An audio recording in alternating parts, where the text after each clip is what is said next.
নাগরিক প্রতিদিনের অডিও নিউজে স্বাগত। দিনের শীর্ষ খবরগুলো জানিয়ে দিচ্ছি আমি সঞ্জিদা আফরিন সোনিয়া।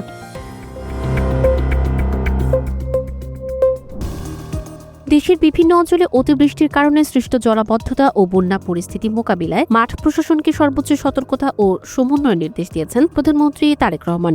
রোববার সচিবালয়ে প্রধানমন্ত্রীর কার্যালয় থেকে জুম প্ল্যাটফর্মের মাধ্যমে ৮ বিভাগের বিভাগীয় কমিশনার, ডিসি, এসপি এবং সিভিল সার্জন সহ সংশ্লিষ্ট কর্মকর্তাদের সঙ্গে এক ভার্চুয়াল সভায় তিনি এই নির্দেশনা দেন।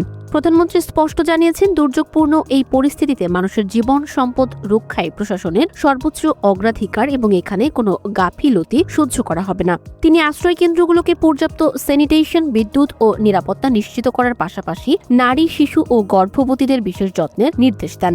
একই সঙ্গে দুর্যোগের সুযোগ নিয়ে চুরি, ডাকাতি বা ত্রাণ আত্মসাতের মতো অপরাধ রোধে আইন শৃঙ্খলা বাহিনীকে সতর্ক থাকার তাগিদ দেন।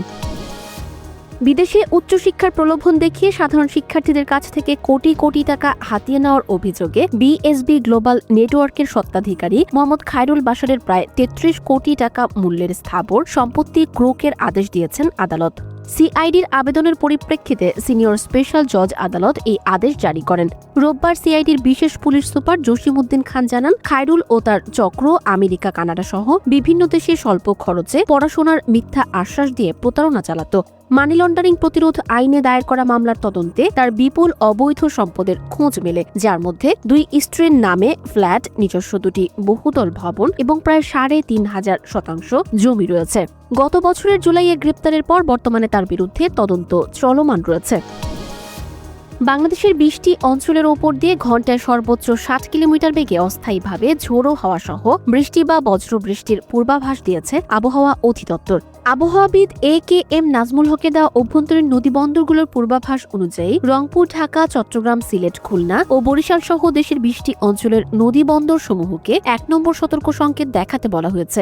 দক্ষিণ ও দক্ষিণ পূর্ব দিক থেকে ধেয়ে আসা এই ঝড়ের কারণে নদীপথে সতর্কতার সঙ্গে নৌযান চলাচলের পরামর্শ দেওয়া হয়েছে।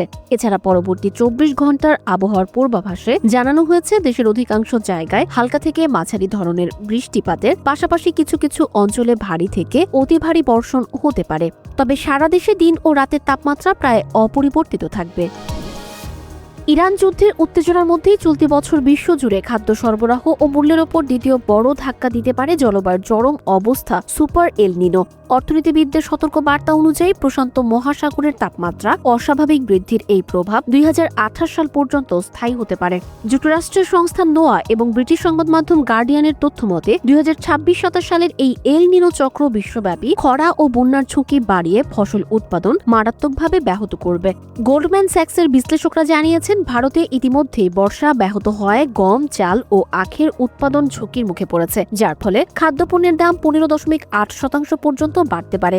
ইতালীয় ব্যাংক ইউনিক্রেডিটের মতে চাল, চিনি, কফি ও পাম অয়েলের দাম ক্ষেত্রবিশেষে 50 থেকে 100% পর্যন্ত বৃদ্ধি পেয়ে বৈশ্বিক অর্থনীতিতে ক্লাইমেট ফ্ল্যাশন বা জলবায়ুজনিত মূল্যস্ফীতি তৈরি করতে পারে।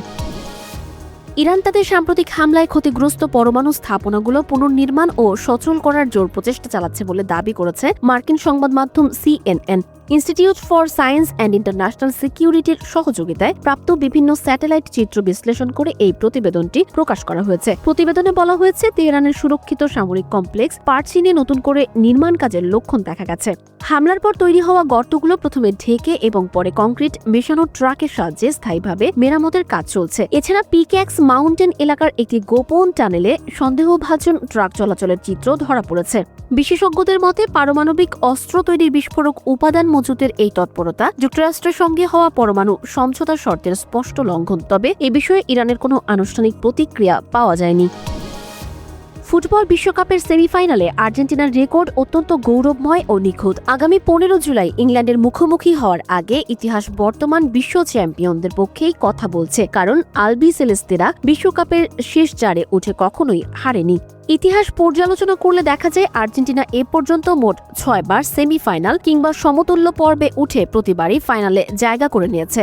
1930, 1986, 2022 সালে তারা সরাসরি জয় পায় এবং 1990 ও 2014 সালের সেমিফাইনালে টাইব্রেকারে জয় নিশ্চিত করে। বিশ্বের অন্যান্য পরাশক্তি যেমন জার্মানি, ব্রাজিল, ফ্রান্স কিংবা ইতালি অন্তত একবার সেমিফাইনাল থেকে বিদায় নিলেও আর্জেন্টিনা এই পর্বে অপরাজিত। তবে সেমিফাইনালে শতভাগ সফল হলেও 6টি ফাইনালের মধ্যে মধ্যে তারা 3টিতে জিতেছে এবং 3টিতে রানার্স আপ হয়েছে।